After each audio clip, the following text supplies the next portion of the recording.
நமஸ்தே, என் பெயர் ருத்ரா. நான் 2ஆம் வகுப்பு ஆ பிரிவு. நான் சிவப்பு பலூன் கதை சொல்ல போகிறேன். சக்தி ஹாசினின்னு ஒரு சின்ன பொண்ணு இருந்தாளாம். அவ ஒரு நாளைக்கு பிறந்த நாள் விழாக்கு போன போது அங்க நிறைய சிவப்பு பலூன் கட்டி டெக்கரேட் பண்ணியிருந்தாளாம். அப்போ அதை அவ பார்த்து ஆஹா அப்படின்னு பார்த்த போது அதை ஒரு பலூன் டப்புன்னு வெடிச்சிருத்தான். வெடிச்சோன்னா அவ பயந்து அழ ஆரம்பிச்சிட்டாளாம். அப்போ அவளோட நண்பர்கள் எல்லாம் பார்த்து நல்லா சிரிச்சு கிண்டல் பண்ணிட்டாங்க.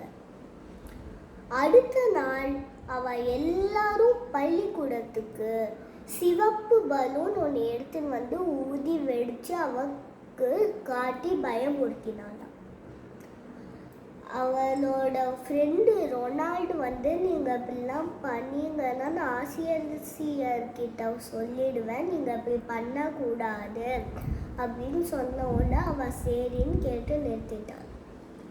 ஒரு நாளைக்கு ரொனால்டோட பிறந்த நாள் வந்த போது ரொனால்டு சக்தி ஹாசினியை கூப்பிட்டாலும். கூப்பிட்ட போது சக்தி ஹாசினியோ பலூன் வெடிச்சிடுமேன்னு யோசிச்சாலாம்.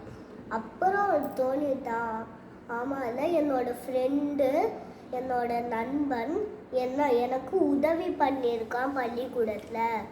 நான் அந்த சின்ன பலூனுக்காக பயப்படாம அவன் பிறந்த நாள் கொண்ட விழாக்கு போவேன் அப்படின்னு சொல்லிட்டு போன போது ரொனால்டு எனக்கு என்னோட நண்பன் தான் முக்கியம்னு பலூனே கட்டலையும்.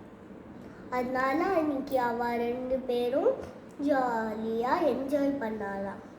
இதுலேருந்து என்ன தெரியுதுன்னா, எப்பயுமே நம்ம யாரையும் கிண்டல் அடிக்க கூடாது.